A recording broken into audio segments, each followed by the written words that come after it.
Os irmãos bem sabem que neste mês nós estamos comemorando a Reforma Protestante. Nós estamos abordando temas que são concernentes à Reforma Protestante.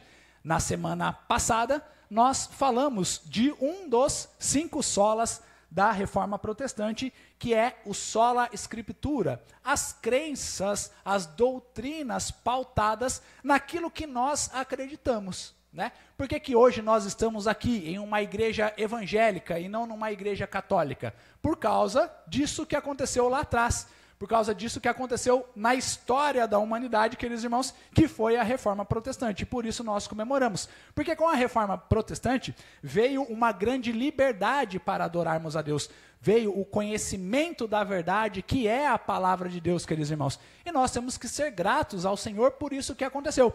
Porque nós não temos intermediadores entre nós, nós temos a nossa fé pautada em Jesus Cristo e nós cremos na salvação, queridos irmãos, pela graça de Deus. Amém?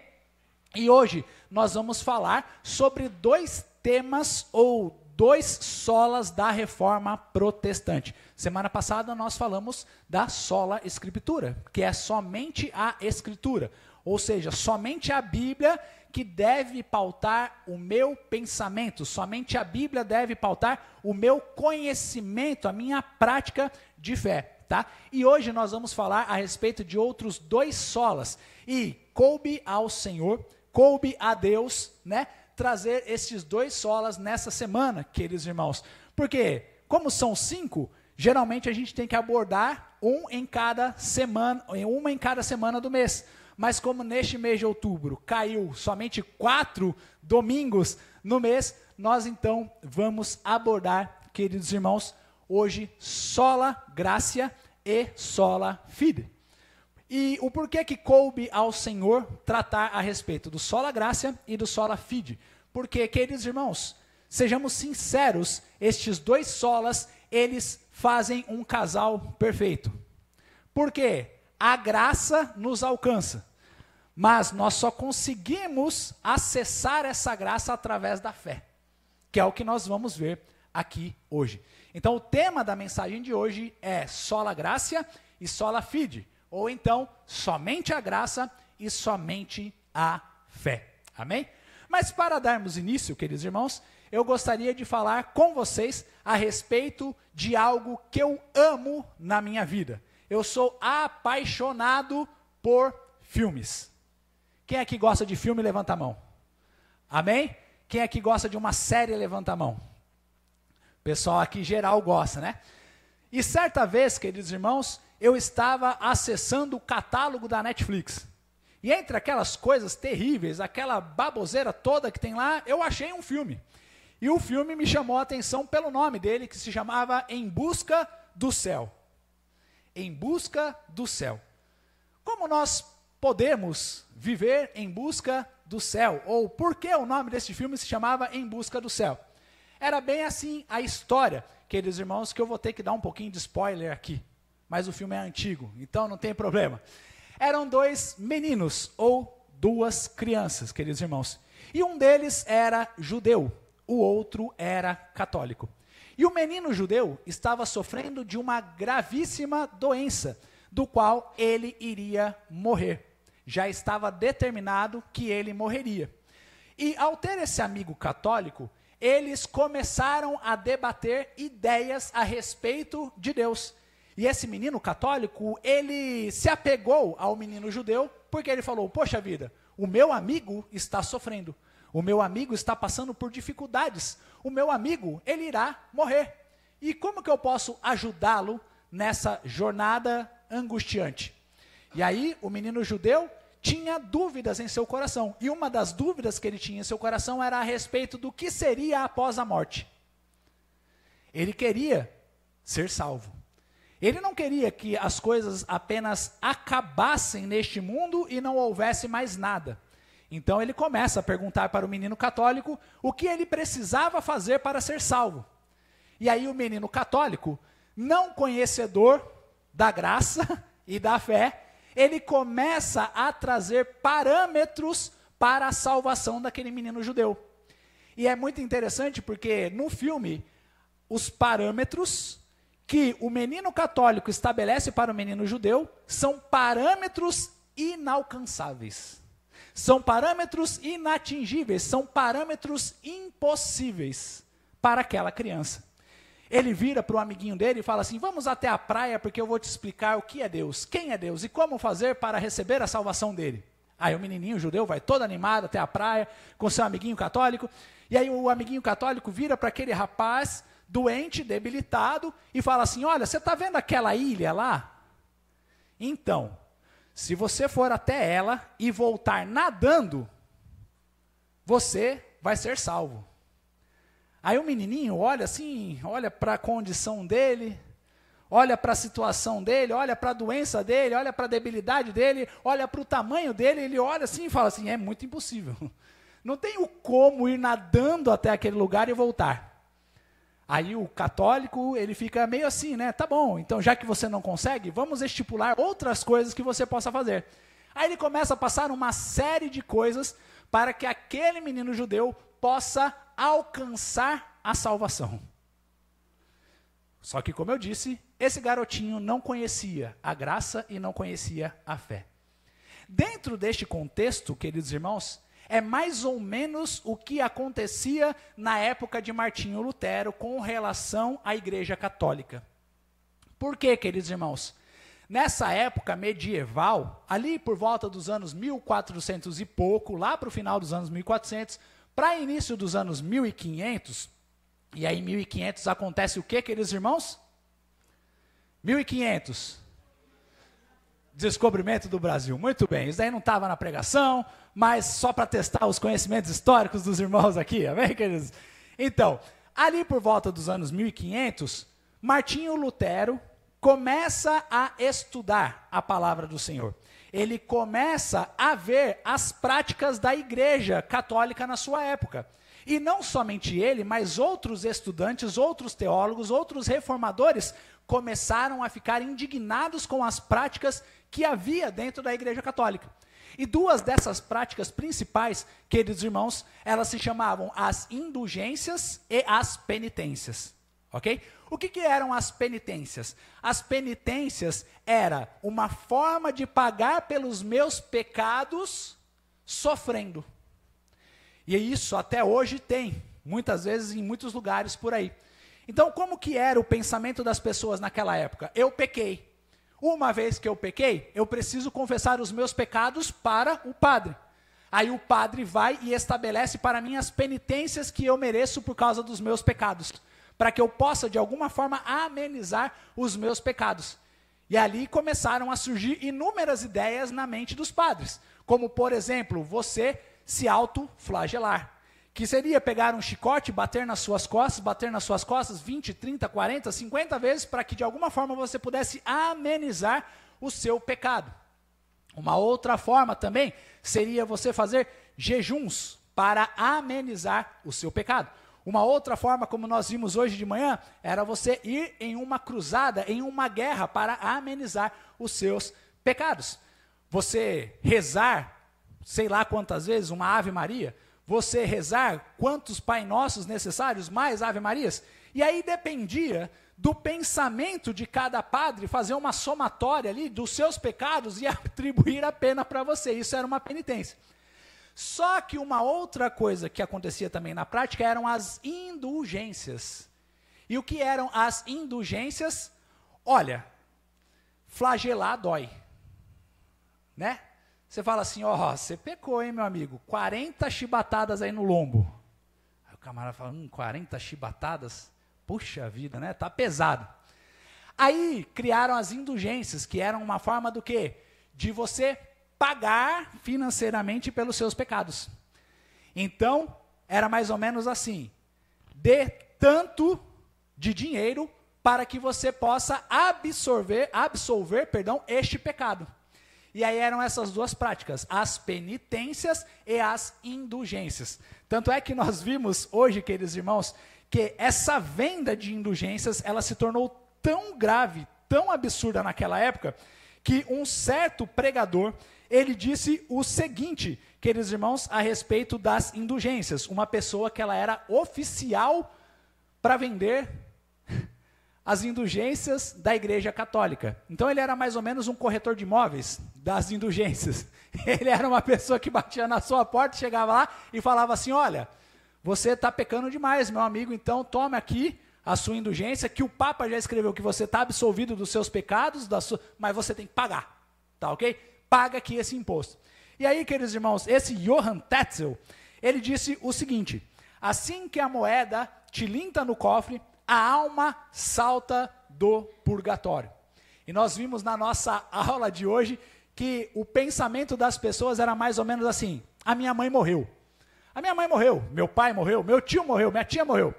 Eles eram pessoas legais, mas titio era um pecador, um mulherengo sem vergonha, safado. Aí você ia até o padre e falava assim, olha, padre, titio morreu. Titio era uma boa pessoa, ele ajudava os pobres, mas era um mulherengo sem tamanho. Aí o padre virava e falava assim, olha, seu titio vai ficar 1 milhão de anos no purgatório. Que é o quê? Ele morreu, ele vai ficar num lugar esperando até alcançar a capacidade de estar no céu. Ele não vai diretamente para o céu. Aí você gosta do titio. Você fala, poxa vida, titio ele era mulherengo, contumaz, mas ele era uma boa pessoa, ele brincava comigo, eu gostava dele. Então como que eu faço para reduzir a pena do titio? Aí o padre virava para você e falava assim, olha, você compra aqui a sua indulgência, que você vai tirar o titio do purgatório e o titio vai para o céu.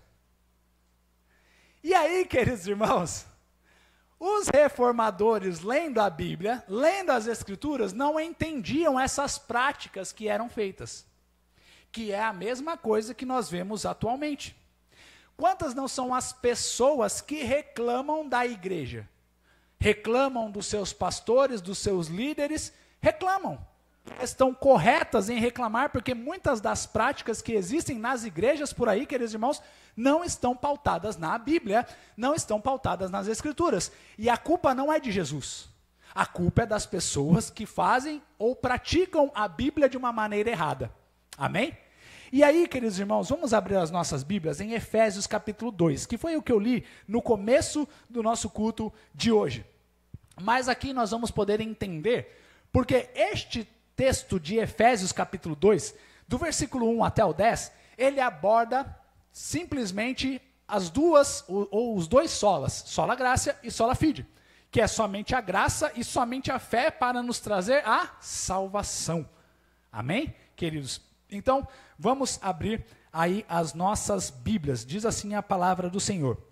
Ele vos deu vida, estando vós mortos nos vossos delitos e pecados, nos quais andastes outrora, segundo o curso deste mundo, segundo o príncipe da potestade do ar, do Espírito, que agora atua nos filhos da desobediência, entre os quais também todos nós andamos outrora, segundo as inclinações da nossa carne, fazendo a vontade da carne e dos pensamentos, e éramos, por natureza, filhos da ira, como também os demais. Mas Deus, sendo rico em misericórdia, por causa do grande amor com que nos amou, e estando nós mortos em nossos delitos, nos deu vida, juntamente com Cristo. Amém? Querido irmão, faz um favor para mim, diminui o meu retorno, é o azulzinho do meu microfone. Aí você vira para a esquerda, por favor. Isso, obrigado, show. Então, voltando aqui, queridos irmãos, juntamente com Cristo, pela graça sois salvos, e juntamente com Ele nos ressuscitou e nos fez assentar nos lugares celestiais em Cristo Jesus, para mostrar nos séculos vindouros a suprema riqueza da sua graça em bondade para conosco, em Cristo Jesus. Versículo 8. Porque pela graça sois salvos, mediante a fé, e isto não vem de vós, é dom de Deus, não de obras, para que ninguém se glorie, pois somos feitura dele, criados em Cristo Jesus, para boas obras, as quais Deus de antemão preparou para que andássemos nelas. Amém, queridos irmãos?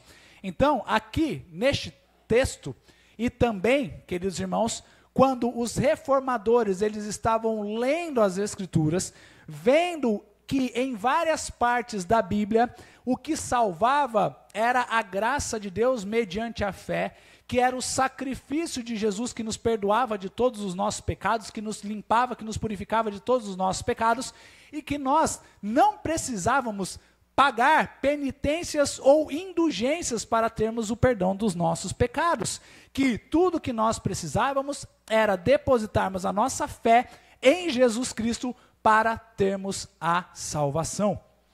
E isso começou a corroer o coração deles, começou a trazer indignação no coração deles, porque, queridos irmãos, eles analisavam as Escrituras e viam na prática outra coisa. E sejamos sinceros, nós, cristãos, que conhecemos a Bíblia, queridos irmãos, ou talvez você não precisa ser o maior conhecedor das Escrituras, nós ficamos indignados com aquilo que está errado. A indignação, ela é real, a indignação, ela é verdadeira, a indignação, ela é justa. Quando, por exemplo, você vê uma pessoa praticando algo errado, cometendo um crime, aquilo ali te traz alegria, te traz satisfação ou te traz indignação? Quando você vê uma pessoa cometendo corrupção, aquilo ali te traz alegria ou te traz indignação? Nos traz indignação. E era exatamente isso que estava acontecendo com os reformadores, porque eles olharam e falaram, peraí, nós não somos salvos por penitências, nós não somos salvos por indulgências, nós somos salvos pela graça de Deus. E o que é a graça de Deus? É um favor imerecido do Senhor. E aí nós aprendemos essa primeira lição, queridos irmãos, que é o que o apóstolo Paulo também traz para as nossas vidas, que a salvação não é um ato de mérito. A salvação não é meritória. A salvação é a graça de Deus sobre as nossas vidas. É o amor de Deus sobre as nossas vidas. É a misericórdia de Deus sobre as nossas vidas, queridos irmãos. Porque não existe nada que nós possamos fazer para sermos salvos. Por dois motivos, queridos irmãos. Primeiro, porque os nossos pecados, eles são dignos do sofrimento e eles são dignos, queridos irmãos, da punição eterna. Porque sejamos sinceros, no nosso país, por exemplo, ou na nossa justiça atual, nós precisamos ou temos penas para um crime, ok? Então, se você assaltar um banco, você vai ter que pagar por aquele crime que você cometeu. Se você roubar alguém, você tem que pagar por aquele crime que você cometeu. Aí você pode falar, pastor, mas eu conheço uma pessoa que já foi solta mais de 50 vezes, ele fez um monte de crime e está solto por aí. Beleza, é a falha da justiça humana. Mas o certo seria o quê? Ele pagar pelo seu crime. E assim também é com os nossos pecados, queridos irmãos. Nós somos merecedores do inferno. Todos nós. Sem distinções. Todos nós merecemos o inferno. Você pode virar para o irmão do seu lado e falar assim, você merece o inferno. Pode falar sem medo, querido irmão. Pode falar, vira para o irmão de trás e fala assim, você merece o inferno. Aí você pode ser um pouco hipócrita e falar assim, eu não, mas você merece. Tá? Porque, queridos irmãos, por mais que isso possa parecer pesado, triste, angustiante, é a verdade. A verdade dói, mas a verdade liberta. Né? É melhor nós recebermos o diagnóstico de uma doença e corrermos para curar essa doença, do que nós continuarmos acreditando que não tem doença nenhuma e que a gente vive com unicórnios felizes pulando para lá e para cá e que não existe maldade neste mundo. Você pode até viver pensando assim, que você está no show da Xuxa, tá? Mas, queridos irmãos, a verdade é outra coisa. E o Senhor nos diz, através da sua palavra, que por causa dos nossos pecados, nós somos dignos do inferno. Ah, pastor, mas eu não sou pecador. Ah, pastor, sabe o titio? Que era uma boa pessoa, 99% anjo, mas aquele 1% era vagabundo? Eu sou 100%, pastor, eu nunca cometi nenhuma falha, nenhum pecado, pastor. Olha, pastor, é Jesus e eu aqui embaixo. Só. Tá? E aí agora eu vou quebrar esse seu pensamento, querido irmão. Sabe por quê? Quem aqui já contou uma mentira, levanta a mão. Ah, levanta essa mão aí, gente. Vamos levantar essa mão. Quem aqui já mentiu? Todo mundo aqui já mentiu. Todo mundo aqui já contou aquela mentira, né? Isso já nos mostra que somos pecadores. Quem aqui já desobedeceu o pai e a mãe, levanta a mão. Ah, eu quero ver levantar essa mão, queridos irmãos. Todo mundo aqui já desobedeceu alguma vez o pai e a mãe. E o que a Bíblia nos diz? Que quando nós desobedecemos o pai e a mãe naquilo que eles estão corretos, nós estamos desonrando o pai e a mãe. E por isso nós já somos pecadores. E isso já nos traz a devida punição, que seria o inferno. Este é o primeiro ponto. O segundo ponto, queridos irmãos, é que ainda que nós nos esforçássemos para pagar essa dívida dos nossos pecados, o que acontece é o seguinte, que a gente está sempre pecando. Né? Então você pode, por aí, ajudar pessoas com dificuldades a atravessarem a rua. Você pode comprar 1000 cestas básicas e mandar entregar. Você pode fazer isso, você pode fazer aquilo, para de alguma forma você estar de bem com Deus. Mas vai virar a esquina, alguém vai buzinar para você, e aí você vai...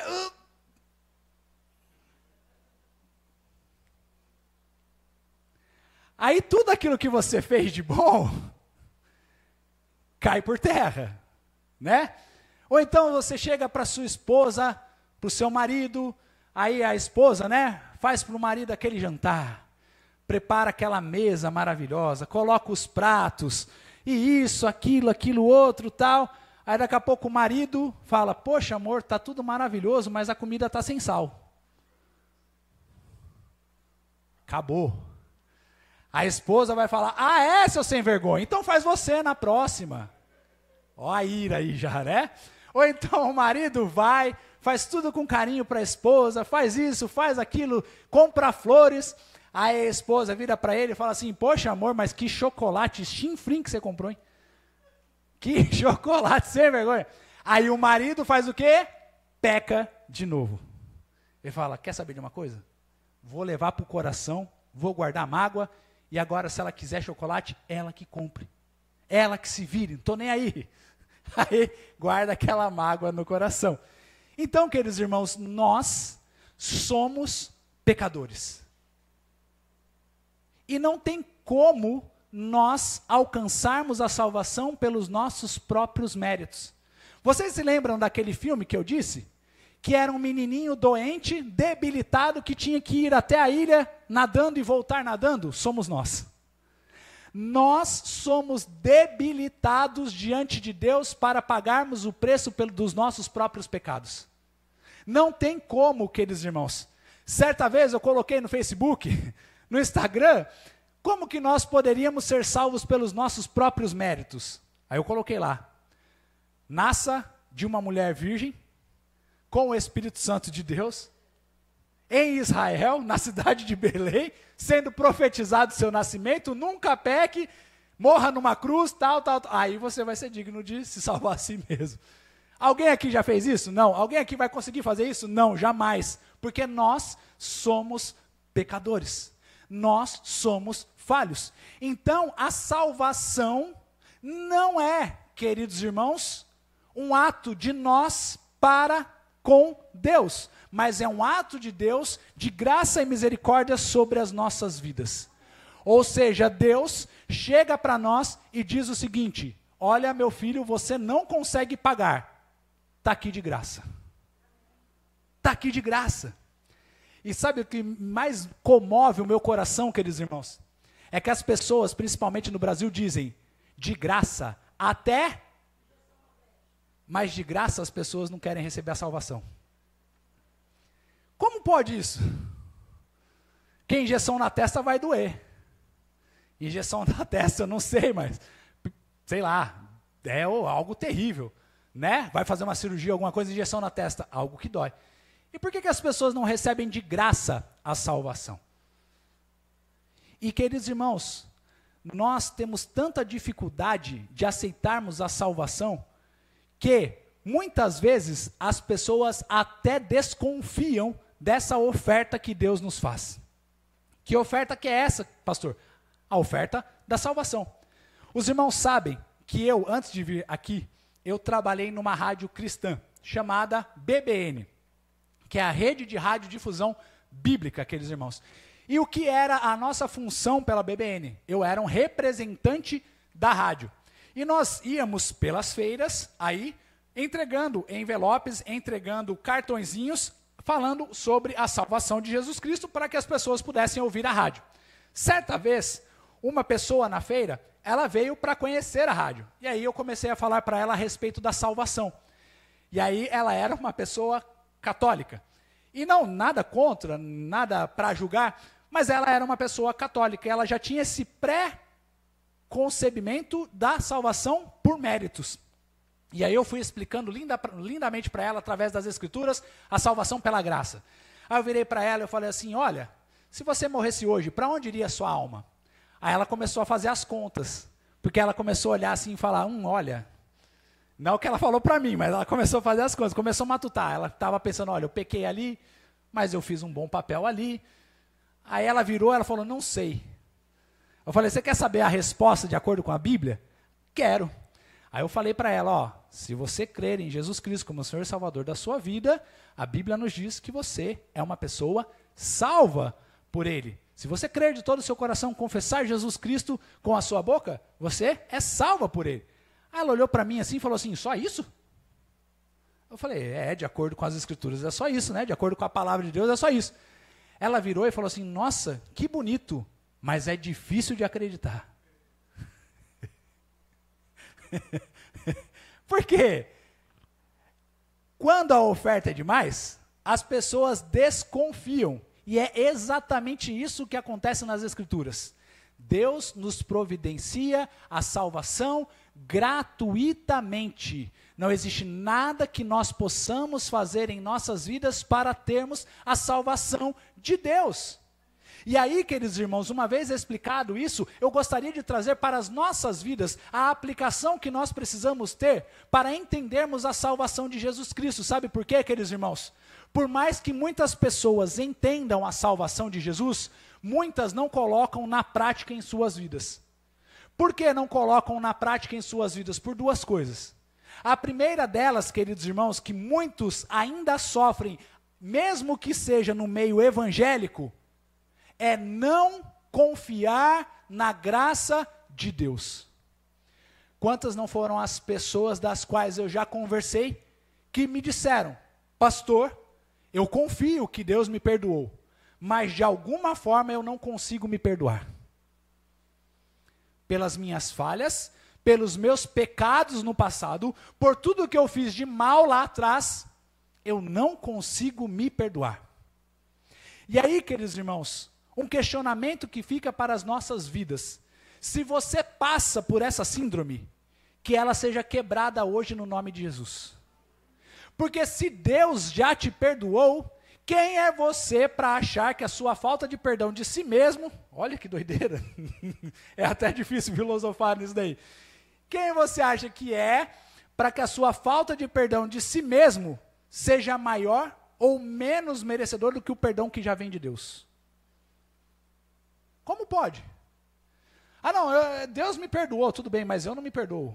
Poxa, então quer dizer que você, a sua opinião, o seu perdão é mais valoroso do que o perdão de Deus? Então, queridos irmãos, essa é a primeira coisa que eu gostaria de trazer essa noite para as nossas vidas a respeito da graça de Deus para a nossa salvação. A salvação é pela graça, não é pelos nossos méritos. Então, se você sofre disso, se você não consegue se perdoar pelos seus pecados, pelo aquilo que você fez lá no passado, se perdoe hoje em nome de Jesus.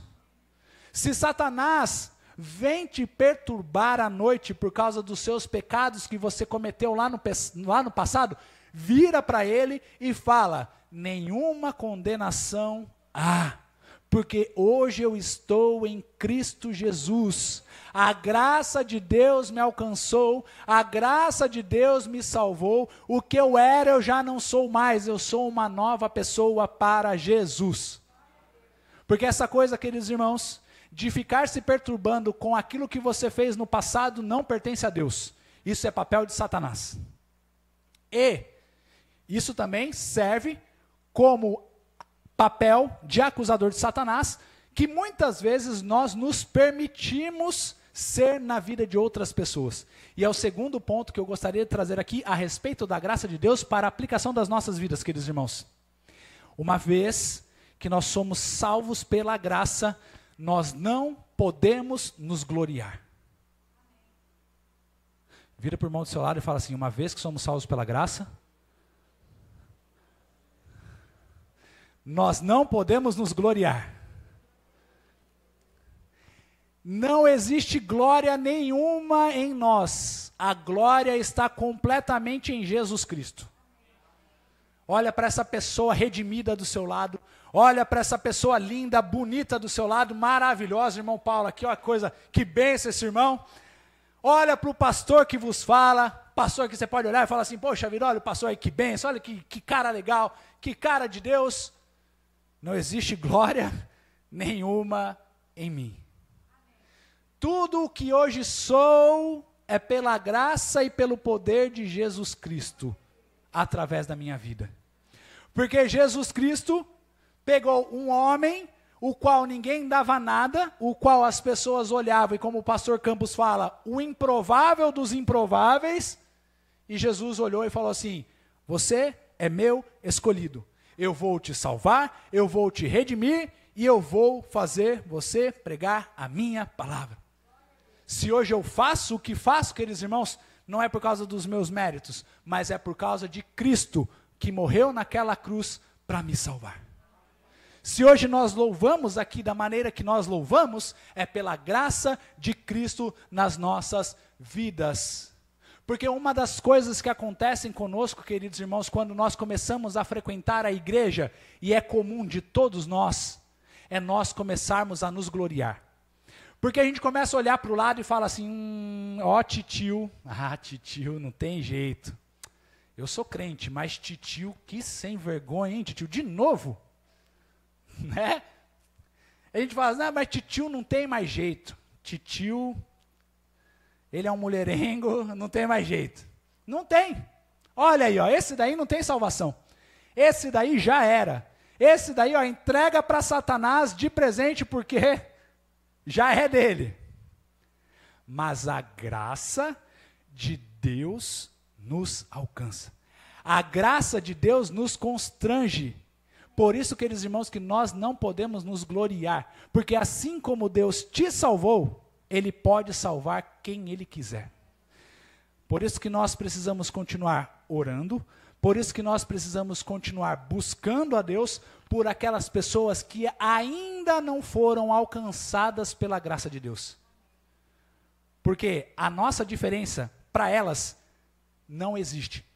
Charles Spurgeon, um grande pregador do século XX, ele disse a seguinte frase, queridos irmãos, e que nós possamos ter essa frase nas nossas mentes, sempre nas nossas vidas, porque é exatamente isso que é o Evangelho. Charles Spurgeon disse assim: o Evangelho, ou a pregação do Evangelho, é um mendigo dizendo para outro mendigo onde encontrar o pão.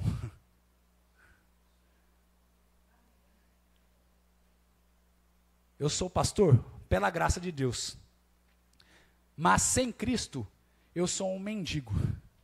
Sem Cristo eu sou um miserável pecador. Sem Cristo eu não sou nada nessa vida, queridos irmãos.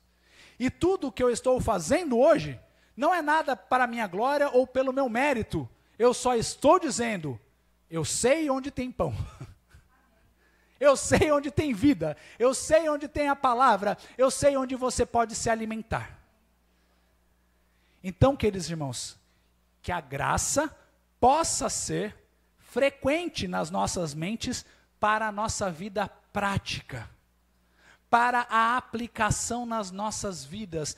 ao entendermos que nós só estamos aqui hoje porque Cristo nos alcançou e derramou a sua graça sobre nós. Só que tudo isso é muito lindo, queridos irmãos. Tudo isso é maravilhoso, tudo isso é extraordinário. Mas nada disso tem efeito nas nossas vidas sem a fé. Porque vamos ver o que diz a palavra de Deus? Diz aí, ó, versículo 8 novamente. Porque pela graça sois salvos, que foi tudo que eu falei aqui. Mediante o quê? A fé. E isso não vem de vós, é dom de Deus, não de obras, para que ninguém se glorie, como eu falei. Mas tudo isso só é possível mediante a fé. E o que é a fé, queridos irmãos? Derramar o seu coração diante de Jesus. Abrir o seu coração para Jesus. Tem uma frase de Martinho Lutero que eu gostaria de ler para os irmãos aqui, sobre a fé, queridos, que ele diz o seguinte, sobre a fé. Quer ver? Já vou achar aqui. Ele diz assim, ó: somos salvos pela graça somente, e a fé é a mão que recebe essa graça. Vamos repetir? Somos salvos pela graça somente, e a fé é a mão que recebe essa graça. Ou seja, Senhor, me salva. Aí Deus joga a escada. Aí você fala, ah, não, Senhor, estou com uma preguiça. Pode deixar, Senhor. Tem uma história que diz o seguinte: certa vez, deu uma enchente terrível na cidade toda. E aí, nossa, pegou a cidade geral, vários rios inundaram, várias coisas aconteceram, e um rapaz, ele conseguiu subir numa árvore. E aí, isso aí é história, tá, gente? É só uma brincadeira, só para a gente ilustrar aqui, tá? E aí, chegou nessa árvore, o rapaz orou a Deus, que ele era um rapaz religioso, ele era um rapaz que conhecia Deus, e ele orou a Deus, ele falou assim: Senhor, me ajuda, Senhor, me salva, Senhor, eu preciso do teu socorro. Aí chegou um pessoal de bote. Meu amigo, o que você está fazendo aí? Vem para o bote. Aí ele: jamais, Deus vai me salvar. Deus vai me salvar. Aí o pessoal do bote foi embora. Tá bom, então tá bom. Aí ele virou e de novo: Senhor, obrigado por esses homens do bote, Senhor, mas me salva, Senhor. Me socorre, Senhor. Me manda uma ajuda. Aí foi o que? O pessoal do helicóptero, Globocop, foi lá. Oh, sai daí, vem para cá pro helicóptero, se salva. Aí ele falou: olha, muito obrigado por terem gasto toda essa energia de vocês, todo esse combustível do helicóptero, mas Deus vai me salvar. Pode ir embora. Aí foram embora. Aí depois chegou um transatlântico e falou assim: meu amigo, sai daí, vamos embora. Aí ele falou: olha, muito obrigado, mas eu não vou. Pela terceira vez, ele negou o salvamento, porque ele falou: Deus vai me salvar. Aí ele morreu. Aí dizem que quando ele morreu, ele encontrou com Deus lá no céu. E ele falou: Senhor, por que o Senhor não me salvou? E aí Deus virou para ele e falou assim: eu te mandei 3 resgates, você não aceitou nenhum deles, e você ainda reclama que eu não te salvei? E assim é a fé, queridos irmãos, diante da graça de Deus. Existem pessoas que elas só querem se converter se Deus vier aqui em pessoa e disser para ela assim: olha, deixe de ser ateu, porque eu existo, eu apareci para você, e agora deixe de ser ateu e me siga. Porque você prega a palavra, você fala a respeito da graça, você fala a respeito da fé, você fala a respeito de inúmeras coisas, mas ainda assim o coração continua cheio de incredulidade. E a fé, queridos irmãos, é exatamente isso. É você agarrar, abraçar a graça de Deus que já está disponível através de Jesus Cristo. Ou seja, a graça é o transatlântico. Você está lá se afogando. Aí você fala, não, pode deixar que eu vou lembrar da aula 2 de natação que a minha professorinha me deu, que eu vou me salvar. Relaxa, Deus. E aí Deus envia bote. Deus envia barco salva-vidas. Deus envia aquela, como que é, a boia. Deus envia tudo, que é Jesus Cristo. E fala, meu filho, agarra essa graça. Meu filho, receba a salvação. Meu filho. Só que a gente insiste, queridos irmãos, muitas vezes, em querermos a salvação pelos nossos próprios méritos, mas não existe salvação fora de Jesus. Por isso que a fé é o quê? Você entrar no bote salva-vidas, você entrar no helicóptero, você aceitar a boia, que é Jesus Cristo. Voltando para o início da nossa pregação, o rapaz católico, o menininho católico, falou para o amigo dele, olha, você só vai ser salvo se você for até aquela ilha e voltar. Não tinha como ele fazer isso, era impossível. Mas Deus, na sua infinita graça, na sua infinita misericórdia, trouxe aquela ilha para perto daquele garoto, que somos nós. E a graça está disponível para nós. Tudo que nos basta é nós crermos em Jesus Cristo. Depositarmos a nossa fé, a nossa esperança em Jesus Cristo, porque Ele é quem nos concede a salvação. Não existe nada que nós possamos fazer, não existe nenhum preço que nós possamos pagar pelos nossos pecados, porque Deus já pagou o preço. Tudo que nos resta é aceitarmos através da fé. A fé em Jesus Cristo. Porque isso é o amor e a graça de Deus sobre as nossas vidas, queridos irmãos. Por isso que nós podemos descansar tranquilamente, porque Deus já cuidou do principal problema das nossas vidas. Você pode morrer aqui neste mundo, cheio de dívidas, cheio de problemas. Você pode morrer pobre, miserável, você pode morrer da pior doença que for. Se você tiver Jesus Cristo, a hora que você abrir os seus olhos lá, você estará com Ele. Isso é o que nos basta. Isso é suficiente. Porque de que adianta o homem ganhar o mundo se ele perder a sua alma? Por isso que é melhor nós estarmos com Cristo, queridos irmãos, do que morrermos neste mundo sem Ele. E uma vez que nós alcançamos essa graça e temos essa graça disponível para nós, a nossa fé abraça essa graça. Como aquela moça disse, é difícil de acreditar? É difícil. Porque nós temos dentro de nós este conceito, que eu creio que seja até divino, meritório. Por exemplo, você vai num restaurante, você tem que pagar aquele restaurante.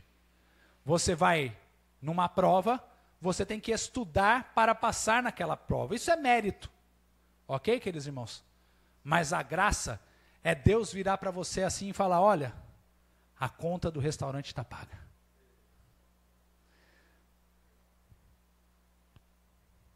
E aí, o que você vai fazer? Você vai manter o seu orgulho e vai falar, não, deixa que eu pago. Né? Sabe, eu não sei, eu vou falar aqui, o João e João, o restaurante ali que o nosso irmão está trabalhando. Você vai lá, come, tira a barriga da miséria. E come, pede doce, pede sorvete, pede isso, pede aquilo. Aí o que você faz? Tá pago pelo João, coloca na conta dele.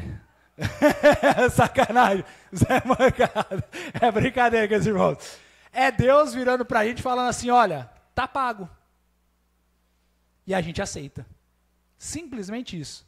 Então, através da nossa fé em Jesus Cristo, recebemos o maior presente de todos, que é a salvação. Não existe nada que nós possamos fazer para pagar pelos nossos pecados. Cuidado com qualquer mensagem que torna a salvação meritória. Cuidado com qualquer mensagem que te força a pagar pela fé ou pela salvação. Porque a salvação é de graça, ela é genuína. Basta nós crermos em Jesus e confessarmos Ele com os nossos lábios que nós temos a salvação para nós. Amém?